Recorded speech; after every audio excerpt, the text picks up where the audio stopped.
Pereira. Doutor Érico Pereira, boa tarde. Boa tarde, Jamil. A satisfação muito grande estar aqui com você novamente. Nós é que ficamos felizes, nosso programa fica enriquecido com a presença de Vossa Excelência nesse programa. Me diga uma coisa, doutor Érico, essa reforma política, ela acontece, não acontece?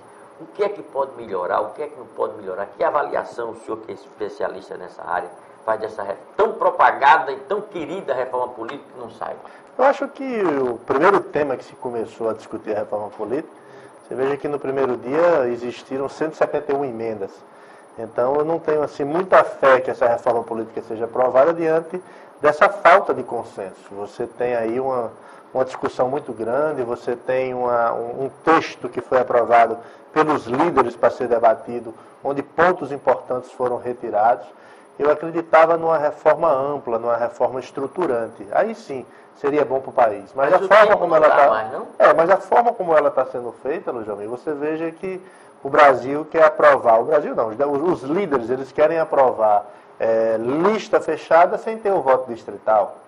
Isso aí é muito difícil, mesmo o voto distrital misto. É muito difícil você ter uma lista fechada onde o cidadão que está acostumado a votar num símbolo, a votar numa cor e a votar num gesto, numa canção, como é a política do Rio Grande do Norte, ele vai deixar de votar no candidato dele, naquela pessoa, o voto vai deixar de ser personalíssimo e ele vai ter que votar numa legenda, ele vai ter que votar num número. Isso é importante para fortalecer os partidos, mas isso sozinho, isoladamente, não é bom para a democracia. Isso enfraquece também a liderança individual? Individual, você tem, se você tiver o voto distrital misto debatido juntamente com lista fechada, aí sim seria um avanço. Mas você discutir apenas a lista fechada, você vai ter aí uma oligarquização dessa matéria. Você vai ter os partidos dando preferência a quem já teve votação, a quem participa, a quem é dirigente partidário, porque o próprio projeto 1210, a PL, para o projeto de lei, ele tem os requisitos. E entre esses primeiros requisitos,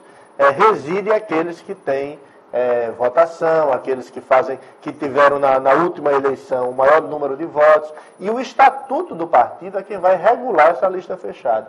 É importante a lista fechada? mas seria importante se nós tivéssemos o voto distrital. Essa lista fechada, a Rádio Pinhão, a turma já fica comentando que os presidentes de partidos vão passar a ser coronéis? Essa é a grande crítica. O cara vai dizer assim, não, você fez raiva a mim, você não entra na lista, não, então eu vou botar você lá no rabo da lista, que é para você não se eleger. Então se você fizesse essa, pode não tem que ter limites também, direitos e deveres, não? Mas os limites estão no estatuto do partido. Quem aprova são aqueles dirigentes, são aquelas pessoas filiadas ao partido político. Ele pode ter, pelas regras estatutárias, ele pode ter algum método de exclusão. Agora, numa eleição, por exemplo, o presidente do Partido Nacional, numa eleição nacional, seria ele que dava as pedras?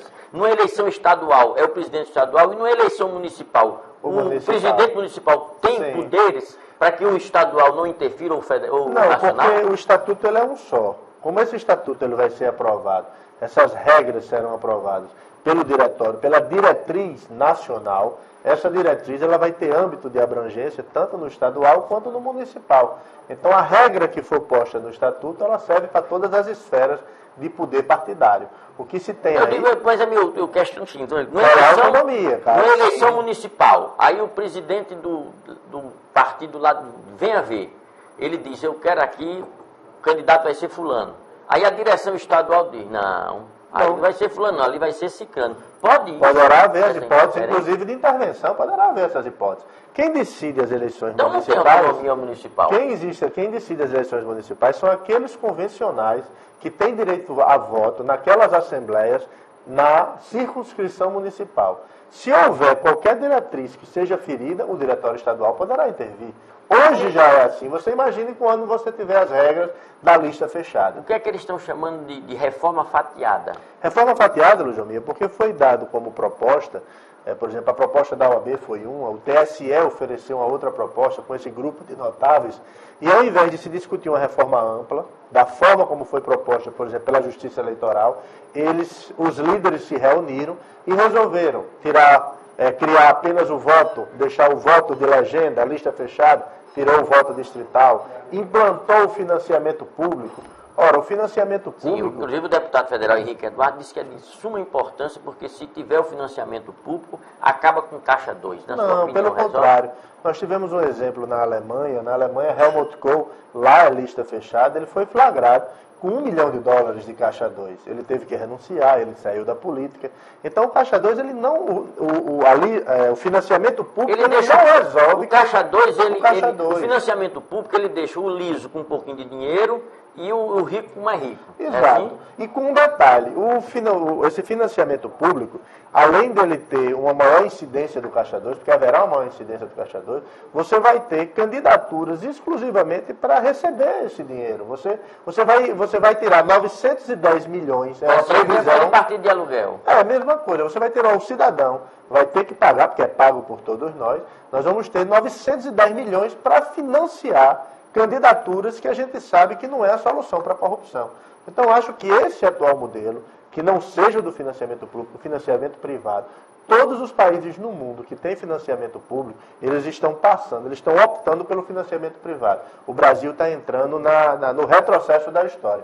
Nós temos agora os Estados Unidos, por exemplo, que os candidatos estão optando pelo financiamento privado para não entrar no Comitê Federal, como eles chamam, de fiscalização. Por quê? Porque esse financiamento público, como se passa, Luiz Almeida, não é só simplesmente dizer, porque vai dar mais igualdade, porque o cidadão vai poder concorrer. Não é dessa forma. Como é que o cidadão vai concorrer se ao mesmo tempo se por outro lado o partido está tirando o direito do cidadão se candidatar, porque vai ser lista fechada, aquele cidadão que nunca teve uma votação, que nunca participou de uma eleição, ele jamais poderá continuar ou poderá participar de um processo eleitoral. Você acha que vai se perpetuar? Luiz Almeida, nos países que têm lista fechada... Quem é candidato já está garantido a cabeça, né? Nos países com listas fechadas, a estatística é de 3% de renovação. Só. Agora, essa lista fechada, por exemplo, um partido tem 3 deputados. Quem vai ser o primeiro da lista? O estatuto, aí é onde entra. O estatuto é quem vai definir isso aí. O projeto de lei ele tem alguns parâmetros, como por exemplo... Quem o presidente quiser, não? O que foi mais votado. Agora, existem outros temas, Luiz Almeida, que você veja, que são importantes, mas que não estão sendo ainda discutidos. Por quê? Porque se engessou na lista fechada. O projeto, a PL 1210, que está em debate, ele prevê o retorno da propaganda. Essa propaganda que foi proibida, o boné, a camisa, o chaveiro, voltaria. Permite o showmício novamente, ou seja, você ir lá e cantar e fazer o seu comício. Eu acho que o showmício deveria ser liberado, pelo menos os artistas da terra. Isso. De Salvador, canta em Salvador, do Rio Grande do Norte. Mas pelo projeto... Você valorizava o artista da terra. Pelo projeto que está sendo discutido, Luiz Almeida, foi aberto geral, a todo mundo, vai poder ser feito. Houve uma diminuição na cláusula de barreira de 5% para 2%. Quer dizer, a pesquisa eleitoral, você passa a ter maior dado do que está sendo coletado, você passa a ter maior informação do que está sendo coletado. Então, a reforma, ela tem muitos temas, Luiz Almeida, que foram retirados, deputado. O que é que acontece? Você tem a participação popular. Por que não deixar a participação popular, o referendo, o plebiscito, o recall, os líderes, quando se reuniram para discutir qual a reforma possível de ser aprovada, eles retiraram pontos importantíssimos. Por isso que eu não acredito numa reforma que ela termina virando uma reforma casuística. Isso é ruim para essa reforma inteira ou fatiada, ela só pode ser feita até 30 de setembro? 30 de setembro, para respeitar o princípio da anualidade. Né? Quer dizer, se nada for mexido até 30 de setembro, vai prevalecer o que já está. Vai prevalecer o que está, as regras atuais. Poderão até valer, mas para as eleições de 2010. Ela pode ser aprovada depois de 30 de setembro, mas não para a eleição de 2008.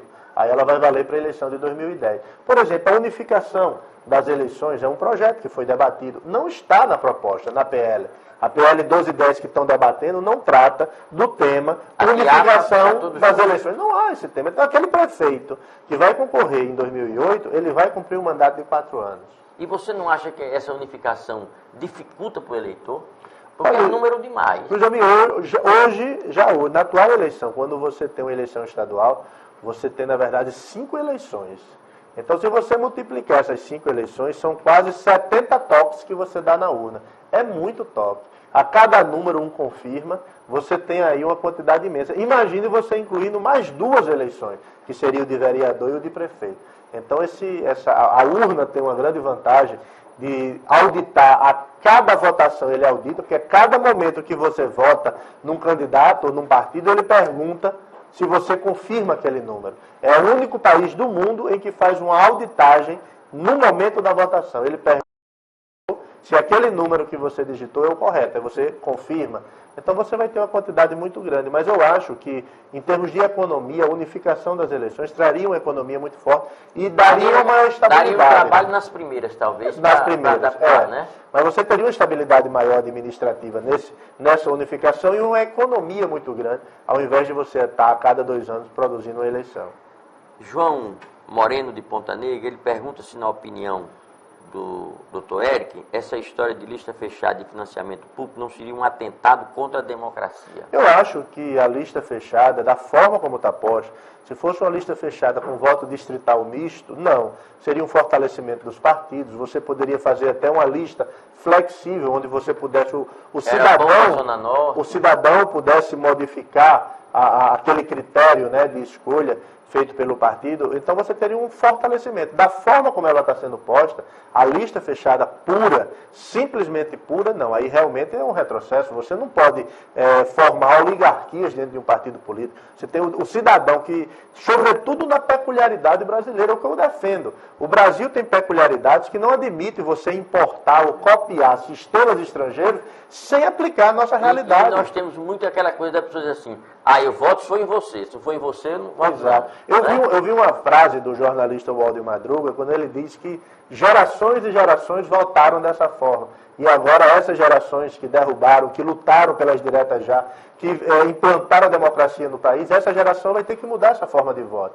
Você veja que é realmente uma realidade. Você que passou a vida inteira votando de uma forma, naquele voto personalíssimo, você tem que ir para uma lista fechada, sem necessariamente haver um avanço para o voto distrital misto, ou uma lista flexível. Realmente isso é uma modificação de comportamento muito grande, que eu acho que a sociedade não vai assimilar isso de uma maneira tão... E está havendo convulsões, você está vendo que está havendo essas movimentações. E esses adiamentos dá a impressão de que não vai sair. Exatamente. Os adiamentos, 170 emendas... deputado, no primeiro dia de votação, você ter 170 emendas, é um sinal de que não há um consenso, de que isso talvez se prolongue. Há uma discussão aqui em Natal de que no orçamento para 2008, que o governo manda para a Assembleia, há um deputado defendendo que cada deputado faça como o federal faz, que a gente tenha 1 milhão, 1,5 milhão destinado para cada um, para o seu reduto, para a sua área, onde queira beneficiar. Você acha que isso é bom? Não, eu acho que nós teríamos que acabar com o sentido federal. E nós não podemos implantar isso no estadual. Porque um dos grandes motivos, um dos grandes focos que você tem de corrupção é exatamente nas emendas. Eu acho que não deveria haver essas emendas. Deveria ser tudo pelo isso, exatamente. Porque você tem uma força muito... O desvio de finalidade ela é muito grande. E nesse desvio, nessas emendas, às vezes de bancada, às vezes individuais, você passa a ter interesses aí muito fortes. Então, eu acho que não é uma boa solução. Eu acho que o governo federal, eu acho que o Legislativo Federal deveria acabar com isso. Mas só que não há risco de acabar. É um poder, quem tem poder, você não divide, você não quer, pelo contrário, você quer aumentar, né, deputado? Você acha que nós vivemos numa política que, às vezes, até a gente que procura fazer com correção, na medida do possível, fazer coisa com ética, com respeito. A gente até se envergonha de determinadas coisas que a gente vê aí a nível nacional, mas a gente tem uma política meio radical, que eu torço que ela se acabe, que é aquela da oposição sempre botar a culpa de quem sai. Você vê que no governo de Zé Agripino, um homem de bem, renomado, uma maior liderança do Rio Grande do Norte a nível nacional, aí inventaram a história do rabo de palha. Nunca ninguém provou, mas ficou. Depois veio, Lavoisier tinha 94 milhões, não sei de que, da Previdência. Nunca ninguém provou a seriedade e a competência de Lavoisier. Garibaldi veio com o Gusson, com aquele negócio do leite, né? Da merenda escolar, nunca se provou, fica por aí. Fernando Freire, inventaram os gafanhotos. Vilma, aí vem com folia adulto. Você acha que isso é conceito? Dizer, quem sai tem que quem entrar botar defeito, dizer que houve corrupção? É porque no Brasil hoje, o simples fato de você ser acusado é uma condenação social. O simples fato da imprensa noticiar a existência de um processo, as pessoas passam, sobretudo os adversários, passam a traduzir aquilo ali como uma condenação definitiva. E quando você é absolvido, às vezes sai 2, 3 linhas pequenininhas, não há a mesma repercussão da própria acusação. Hoje no país, ser acusado é muito mais grave no Brasil, é muito mais grave do que propriamente você ser condenado pela justiça. Porque o período em que você passa de acusação é um período muito forte. Isso implica em quê? Essa cultura que nós vivemos do denuncismo, essa cultura que se vive no Brasil, onde todo mundo é desonesto, salvo prova em contrário. O princípio da inocência, que mede o grau de civilidade de um país, nós temos de forma invertida. Nós primeiro discutimos a gente cria dúvida das pessoas, vamos suspeitar daquelas pessoas para depois ser processado ou investigado. Então isso é o que ocorre não só no Rio Grande do Norte, mas eu acho que no país inteiro você tem essa síndrome da acusação como muito mais forte do que propriamente uma condenação na justiça. Deixa eu fazer aqui uma última pergunta do nosso tempo para Cisalino. Dante Oliveira, do Tirol, nosso telespectador, obrigado pelo carinho, pela audiência. Pergunta ao doutor Érico Pereira. Como andam os processos que pedem a cassação do prefeito de Macau e de Guamaré? Você também está perguntando. Quanto ao prefeito de Guamaré, eu não posso falar porque eu não estou participando, eu não faço parte desse processo. Então, o Código de Ética da OAB me permite até tecer algum comentário. Já quanto de Macau, matematicamente houve a cassação do prefeito, não há nenhuma pressa em querer, o segundo vai assumir hoje e amanhã, a justiça está analisando, está posto para a justiça, falta um voto de vista, esse voto deverá voltar até o dia 22, depois nós teremos a publicação desse acordo, e aí sim, a consequência imediata é a posse do segundo colocado, de Eduardo Lemos, assumir a prefeitura de Macau, como foi em vários outros municípios, em Serra Rosado, como foi em Baraunas. Então, aonde você tem impugnação de mandato eletivo, o efeito imediato é a posse do segundo colocado. Isso é uma jurisprudência pacífica do Tribunal Superior Eleitoral. Em Brasília não há dúvida com relação a isso. E o caso de Macau, você acha que tem prazo para quê? Porque o povo fica assim, ansioso e curioso, sem saber. Sai ou não sai? Um diz sai, outro diz não sai. Não tem prazo para definição. Que ele irá sair, não tenha dúvida. A Justiça está se pronunciando que ele irá sair. Já é a terceira vez que você tem a cassação desse prefeito, de Flávio Veras, que é o prefeito lá de Macau, pela terceira vez a Justiça cassa, mas agora é definitivo porque foi numa ação de impugnação. Mas tem um prazo assim, o povo ainda pode São João Pedro ou sem ele? Eu acho que uns 30 dias a mais a gente tem isso definido, sem muita pressa, sem muito corre-corre. Eu quero agradecer aqui a presença do Dr. Érico Pereira, que honra muito o nosso programa e que eu tenho a felicidade, fico muito honrado em poder ser seu amigo. Muito obrigado. Eu que agradeço, Luiz. E leve um abraço, um beijo no coração do seu pai, que eu tenho uma amizade também. Obrigado, um abraço. Olha, lembrar você, minha amiga, meu amigo, que nós temos...